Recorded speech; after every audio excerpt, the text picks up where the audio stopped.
Demokrasi itu pemerintahan akal melalui pemerintahan orang. Sekarang begitu banyak orang nyalek tanpa akal itu. Apakah Jokowi berpikir sampai ke akar? Ya, akar keluarganya. Ngapain Anda dibayar oleh amplop kalau otak Anda akhirnya akan dikerdilkan oleh seseorang?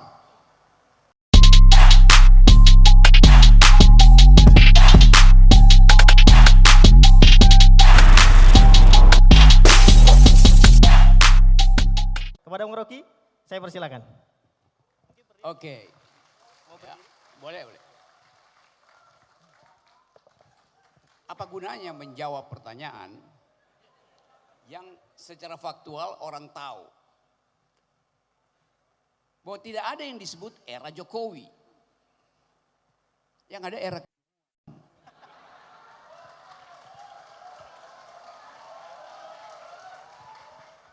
Kalau dikatakan oleh Fahri Ali bahwa Jokowi berpikir mikro dan Prabowo berpikir makro, dua-duanya berpikir.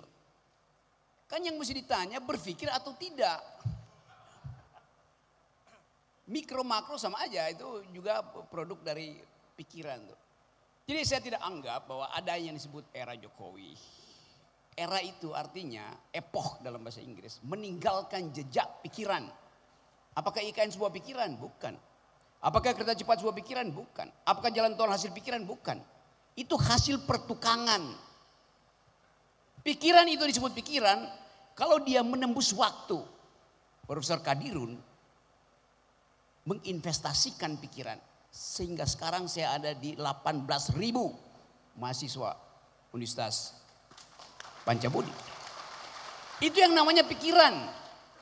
Pak Kadir, Profesor Kadirun mengambil risiko untuk tidak jadi gubernur, tidak jadi politisi. Karena dia ingin membuat pikiran itu dihidupkan dari Provinsi Sumatera Utara. Kita ada dalam refleksi itu. Dan kita harus berdayakan pikiran ini. Supaya kita enteng ke depan itu. Tadi ada pantun. Panjat pepaya lewat genteng. Yang berupaya pasti jadi enteng. Kita mau mengentengkan politik kalau kita kembalikan politik ke dalam suasana akal pikiran. Kan itu dalilnya kan. Jadi kalau saya ada di sini, saya memahami bahwa dari awal universitas ini didesain untuk menghasilkan pikiran. Kata kadir di dalam bahasa Inggris artinya ia yang mengetahui banyak hal. Betul nggak? Demikian juga dalam bahasa Sunda, apalagi dalam bahasa Arab. Jadi kadirun artinya mereka yang ingin menghidupkan akal pikiran. Udah bener Profesor Kadirun Yahya mengambil posisi sebagai pedagog, bukan demagog. Demagogi artinya orang yang tidak berpikir tapi berupaya untuk memanipulasi informasi, itu namanya demagog. Pedagog artinya orang yang berpikir dan menginginkan ada pertengkaran pikiran. Jadi saya senang ada di sini. Ini tadi ada 18.000 mahasiswa, ada 300 dosen. Kalau udah begini saya nggak mau jadi dosen lagi, saya mau nyalek aja nih karena udah. Tetapi apa gunanya nyalek kalau di belakang kita ada kehidupan yang tidak berpikir. Setiap orang yang ingin masuk dalam politik harusnya mengerti bahwa politics, demokrasi is the government of reason through the government by the people. Demokrasi itu pemerintahan akal melalui pemerintahan orang. Sekarang begitu banyak orang nyalek tanpa akal itu. Karena ngincer amplop. Kita mau batalkan itu di sini. Saya ada di Medan. Dan kita ingin Medan jadi tempat pertama pertempuran akal pikiran. Medan tidak boleh diblok. Sorry, bukan blok Medan. Medan tidak boleh diblok pikirannya. Itu dasarnya itu. Mengucapkan sesuatu secara jujur, itu memang fungsi akademis. Jadi kalau tadi diterangkan oleh Pak dosen Surya, bahwa dimulai dan Pak Bang Ojal, yang memberi kita pengetahuan awal bahwa ternyata dari tahun 50-an, tahun 60-an udah ada sebuah lembaga think tank di sini yang hendak mempromosikan pikiran dan dimulai dengan kata yang sangat akademis, metaphysics. Yang mungkin pada waktu itu nggak dimengerti oleh banyak orang, lalu dianggap tidak ada nomenklaturnya. Lalu tidak ada nomenklaturnya bukan berarti tidak berarti, tidak berguna, justru berguna hari-hari ini. Apa yang terjadi pada bangsa ini sekarang? Kekurangan pikiran karena tidak belajar filsafat. Kekurangan moral karena tidak tahu apa fungsi metafisik. Metafisik itu di dalam filsafat Yunani adalah tulisan-tulisan Aristotle setelah dia belajar fisik. Setelah dia belajar fisika, dia mulai mengembangkan pengetahuan dia, kuriositas dia, imajinasi dia tentang Tuhan, alam semesta, apa yang menyebabkan dunia ini berputar, beredar, apa yang bisa diabadikan di dalam pikiran. Kan itu dasarnya tuh. Jadi, nih seperti konstruksi ruang ini. Kalau saya belajar fisika, saya bisa buat gedung persis seperti ini. Karena membuat gedung pertemuan seperti ini hanya saya cuma butuh dua rumus. Satu rumus tentang metal fatigue, kelelahan metal. Ini ada fakultas sains di sini kan. Sama rumus tentang S, safety factor. Dapat. Dengan dua rumus itu saya bisa bikin bangunan. Itu namanya ilmu fisika yang diterapkan secara teknis. Tetapi kalau saya berpikir bangunan ini mau dihargai sebagai apa? Narasi yang akan ditimbulkan oleh bangunan ini apa itu? Itu saya berpikir secara metafisik. Ini ada konstruksi ventilasinya tuh sangat Mediterranean. Konstruksi bintang itu. Tetapi saya juga bisa anggap bahwa ini sangat Eropa revolusi industri karena ini bangunan beton, bangunan metal ini sama seperti kaki dari Menara Eiffel. Kalau Anda lihat ke atas. Tetapi kita mesti bayangkan misalnya fungsinya apa? Begitu ditaruh kubah, oh ini fungsi teologis, metafisiknya ada pada simbol kubah itu. Bisa kita interpretasikan segala hal. Jadi kemampuan kita untuk mengolah wilayah pikiran dan imajinasi itu namanya metafisik. Jadi ajaib misalnya Indonesia begitu banyak universitas tapi hanya 1-2 yang mengajarkan filosofi, junto metafisik, junto tarekat, junto akal budi. Ini udah betul nih panca budi, Universitas Panca Budi.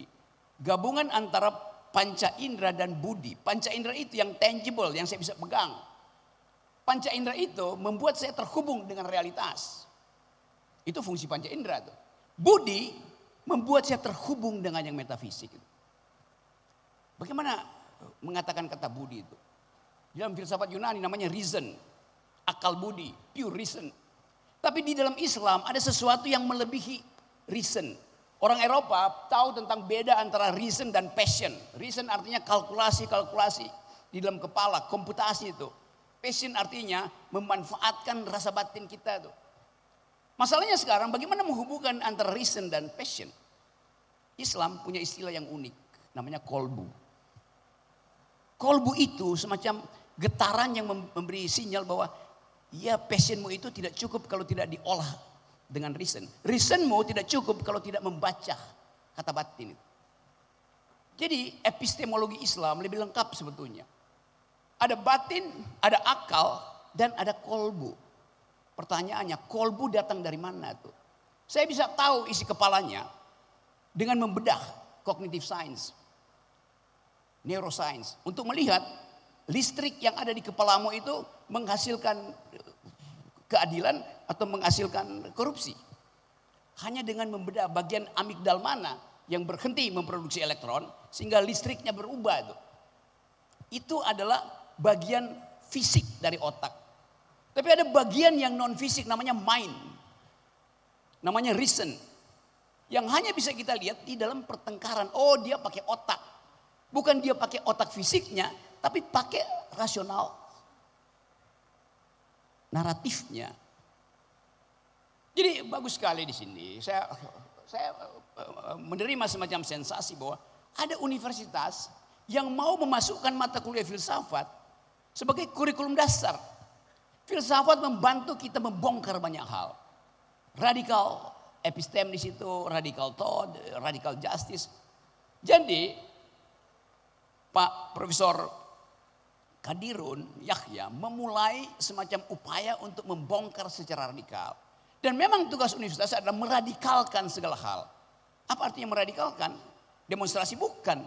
Meradikalkan adalah mencari sesuatu penjelasan, the whole explanation, the last argument di dalam pikiran, itu namanya radikal tuh. Sampai ke radiksnya, sampai ke akarnya. Itu maksudnya. Apakah Jokowi berpikir sampai ke akar? Ya, akar keluarganya. Bukan akar tentang keadilan. Sampai sekarang setiap malam ada 19, mungkin sekarang 20 juta manusia Indonesia hidup di dalam kelaparan. Hidup tanpa makan malam. Siapa mereka? Pasti kebanyakan adalah perempuan. Karena si perempuan, ibu-ibu, dia kalau ditanya udah makan belum? Udah, padahal dia belum makan. Dia ingin yang makan lebih dahulu adalah suaminya, anak-anaknya tuh. Jadi kemampuan empati kita, sementara 2 hari yang lalu sampai seluruh bandara Indonesia jalan-jalan tol, terima kasih Pak Jokowi. Oh itu dibuat oleh rakyat. Mana ada rakyat yang kelaparan mampu membuat baliho setinggi-tinggi Monas itu. Yes, logiknya begitu. Artinya balihonya seragam dan bersih, bagus, mahal. Siapa yang buat itu? Ya Jokowi sendiri.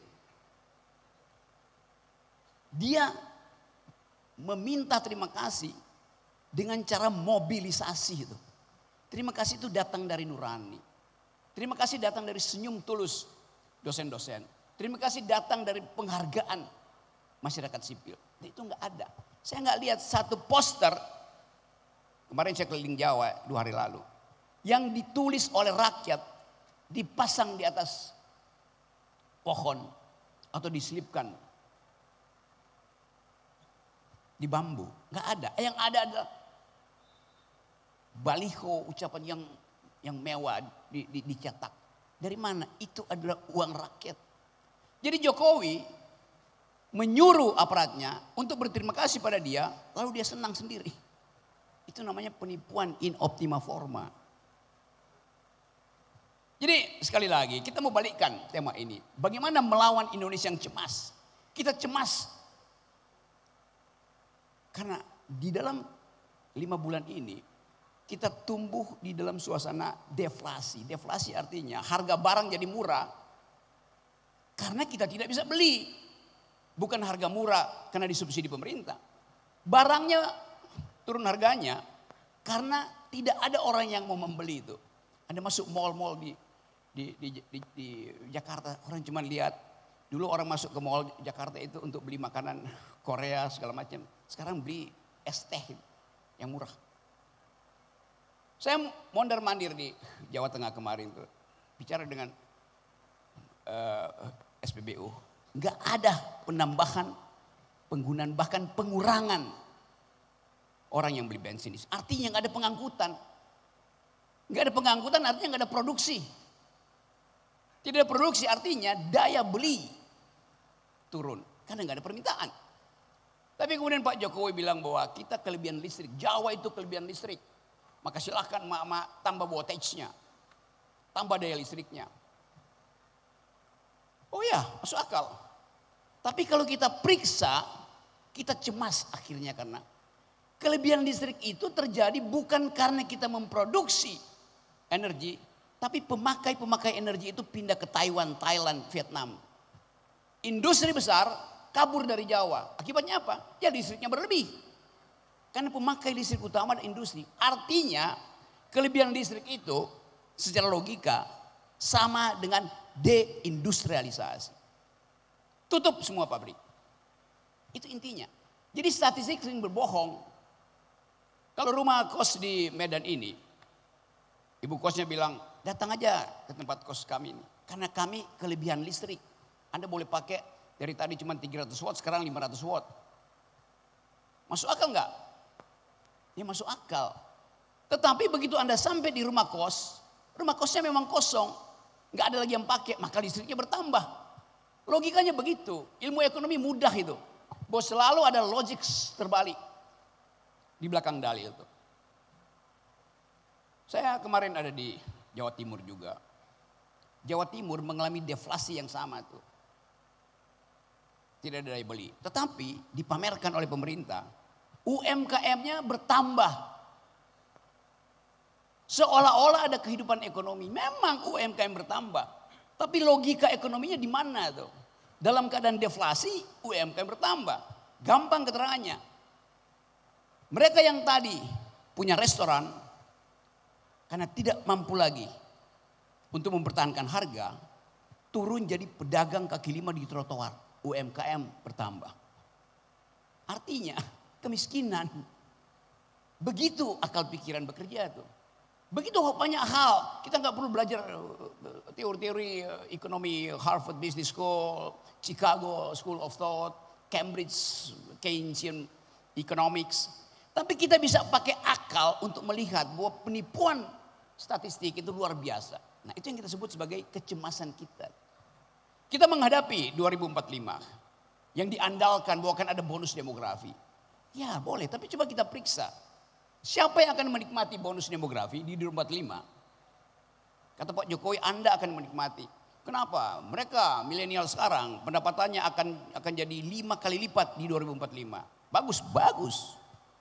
Kalau Malaysia turun 5 kali lipat, kalau Singapura turun 5 kali lipat, kalau Taiwan turun 5 kali lipat. Namanya bonus demografi itu perbandingan antara Anda hari ini di 2045 dengan pemuda Malaysia hari ini di 2045. Itu namanya bonus demografi. Bukan Anda dibandingkan dengan Anda nanti. Ngaco pikirannya itu. Anda tumbuh, pendapatan Anda 5 kali lipat. Anak-anak di Kuala Lumpur pendapatannya naik 30 kali lipat. Artinya Anda akan kalah. Logikanya begitu teman-teman mahasiswa. Jadi istilah bonus demografi itu berbohong itu. Deceptif sifatnya. Itu pentingnya akal sehat kita ajukan hari ini. Supaya kita bisa mendeteksi nanti. Apakah Pak Prabowo paham bahwa kebutuhan akal sehat itu harus mendahului kebutuhan infrastruktur. Kita bertanding 2045 bukan bertanding infrastruktur. Bertanding SDM. Berapa IQ kita hari ini? 78. Sedikit di atas simpanse. Berapa IQ Singapura? 105. Berapa IQ Vietnam? 115. Jadi apa yang akan terjadi nanti kalau 2045 pertandingan ekonomi, pertandingan SDM didasarkan dari pertandingan kecerdasan. Kita pasti kalah. Itu pentingnya. Kalau Pak Prabowo bilang oke, ekonomi akan dipecut 8%. Masuk akal. Tetapi 8% itu artinya ada yang akan dibuat 20%, ada yang akan dibuat 3%. Kan itu average-nya kan. 8% artinya yang paling atas ditambah yang paling bawah. Yang paling atas ini akan speed up. Sekarang kita uji. Speed up ekonomi artinya ekonomi akan dipacu mesinnya untuk bekerja cepat. Siapa yang akan dipacu? Ya pemain ekstraktif industri. Nikel, batu bara, sawit, segala macam. Konsekuensinya apa? Itu yang mesti dihitung dari sekarang. Apa akibat dari ekonomi dipecut 8%? Artinya akan ada pemanasan mesin ekonomi itu. Dipecut 8%, pertanyaan etisnya, pertanyaan metafisiknya adalah berapa persen ecological footprint, jejak ekologi dalam bentuk kerusakan hutan yang diakibatkan oleh 8%. Tentu harus dihitung. Kan itu masalah kita adalah kita hidup di dalam keseimbangan planetarium. Masalah kita bukan sekedar NKRI harga mati, tapi planetnya harga mati di karbon dioksida keberapa. Jadi kita memang cemas karena kita paham cara berpikirnya.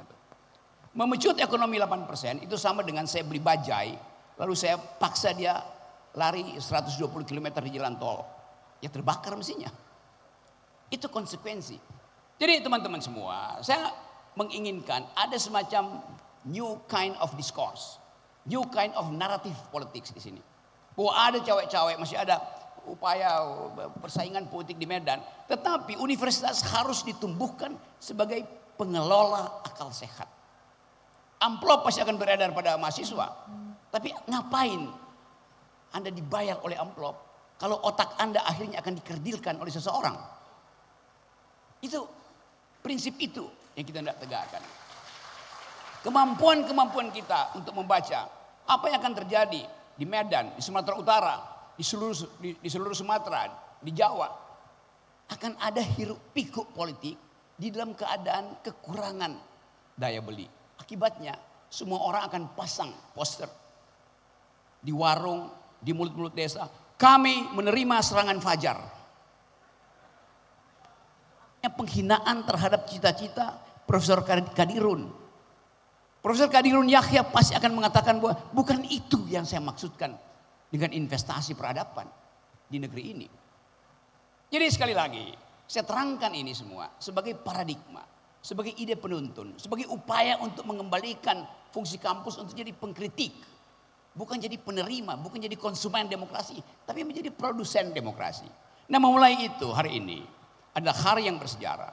Karena kita ada presiden baru, tapi kita mau tahu apa arah dari kabinet baru itu. Yang sangat besar, ada 120 orang di situ. Yang kalau Pak Prabowo berpapasan di istana, dia nggak tahu ini menterinya. Karena dia nggak mungkin hafal. Jadi kita mau pastikan bahwa ada kabinet baru dengan komposisi yang besar, artinya apa? Kita bayar pajak lebih untuk bayar mereka tuh. Artinya kita harus lebih tega untuk mengkritik mereka. Supaya kita tidak cemas menghadapi cita-cita negeri ini. Yaitu mengembalikan republik ke dalam cara berpikir. Mengembalikan institusi universitas ke dalam kadirunisme. Yaitu knowing anything itu. Itu artinya kadirunisme. Do think the unthinkable. Be prepared for the next catastrophe. Apa yang terjadi kalau perang dunia itu merembet ke Indonesia tuh? Selesai kita. Berapa lama NKRI harga mati? Mati dengan sendirinya. Karena daya tahan militer kita itu sangat rendah. Tetapi kalau moral kita bagus, orang akan hormati kita. Ngapain serang Indonesia? Toh Indonesia sedang memelihara ekologi bumi. Itu artinya kita mau menerangkan pada dunia, kita pro lingkungan. Konsekuensinya apa? Batalkan IKN. Itu dasarnya. Jadi semua kita harus berani berpikir radikal. Seperti diajarkan oleh Profesor Kadirun, yaitu berpikir secara metafisik. Terima kasih. Oke, kasih tepuk tangan yang meriah dulu. Singkat, padat, jelas, tepat sasaran.